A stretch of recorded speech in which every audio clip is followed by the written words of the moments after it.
can channel whatever is out there if you're just sensitive enough and open up to it. Okay. I want to kick this up a notch or two. I was at I guess it was a Brighton Bush conference, and before I guess Terence was speaking, and a number of us were taking a variety of different things beforehand.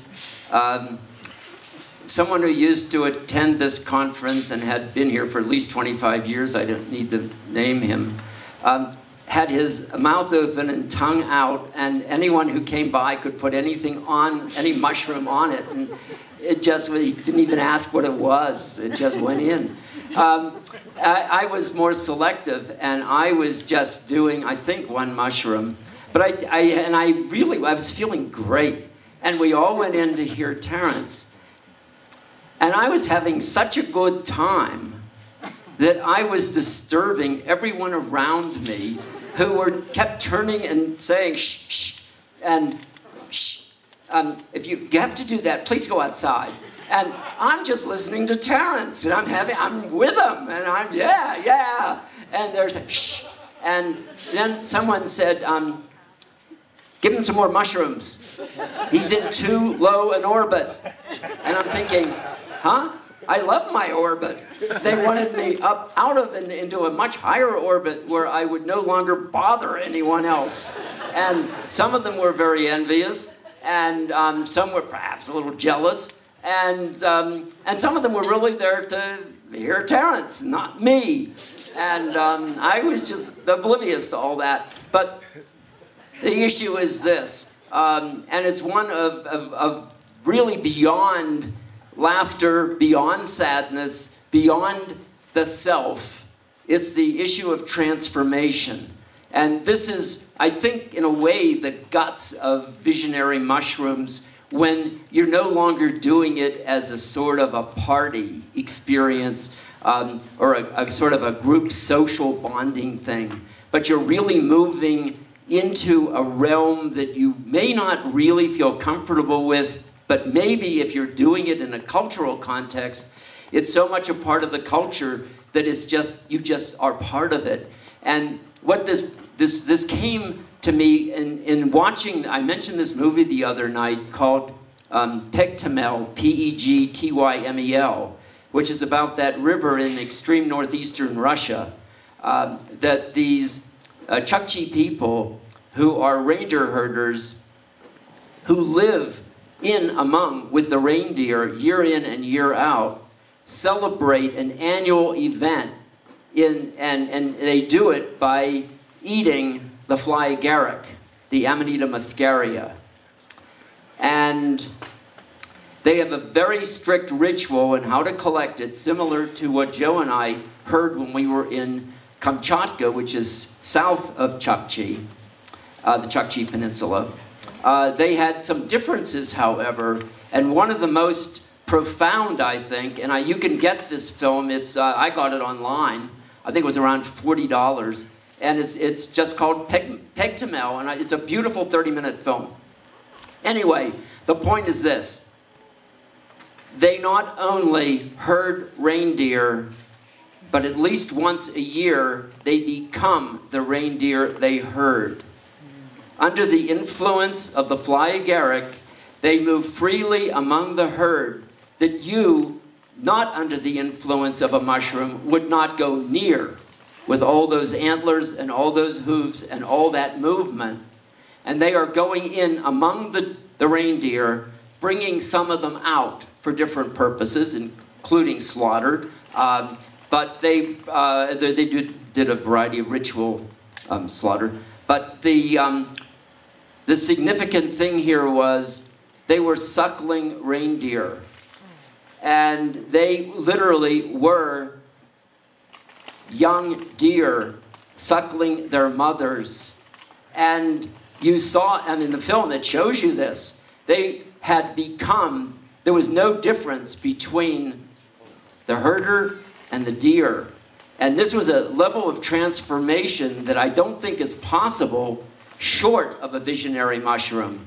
I don't think there is any kind of yoga that could prepare you for that kind of intense, intimate experience with another species. And what I wonder, because we talk about transformation all the time, and what is it that we mean by transformation? Is it just moving us out of one behavior pattern into another? Is it taking a dysfunctional behavior, because this is how they're talking about using psilocybin therapeutically now, using it in treating alcoholics, using it in treating people with behavioral dysfunctions. I'm a behavioral dysfunctional person if there ever was one. I mean, and yeah, I'd love to have the psilocybin. It's going to really cure me, you're right.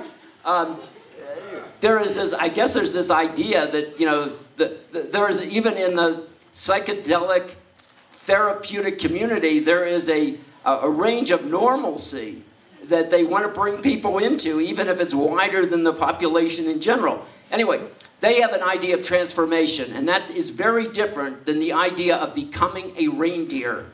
So when we talk about visionary mushrooms and transformation, does this ring a bell with any of you? Is transformation an important component of visionary mushrooms, or is it really just at the lower level where you just feel sort of touchy-feely, nice, everyone is one, and we can bond and, you know, worry about it in the morning?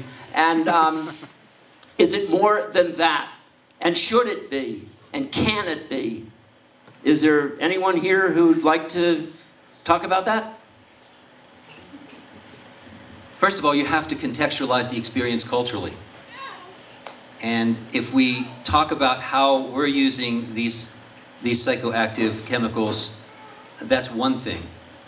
But to talk about the Chukchi or other primitive peoples, and I use the word primitive in the most positive sense, primitive peoples who are integrated into their environment, and God knows there are very few that even exist anymore on this planet, but integrated into environment, ecology, community, in a symbolic integration that involves an entire community, an entire ensemble of intellects of the people who live in a particular culture, then you can have that sort of transformation, symbolic transformation, through ritual and through symbols. And the study of anthropology has really shown us that again and again in terms of the study of primitive peoples. So to talk about transformation in the sense that you're asking, with regard to the use of the fly agaric among the Chukchi, that's one thing. And it should be understood on the terms of that particular culture, but we don't have to have psychoactives to appreciate peoples who are fully integrated and can transform themselves symbolically into animals, into each other, into spirits, through their entire life and interaction as a culture. And that happened in thousands and thousands of instances over tens of thousands of years before the advent of civilization. So I think that, for me at least, is a baseline from which to understand the transformative experience that you're describing now. Thank you very much, and I appreciate what you're saying, but I'm not there. I'm just on my own little trip. And so I can tell you about that. Transformation. It happens so sneakily. Actually, it just kind of creeps up on you. When I first started getting educated in this whole field,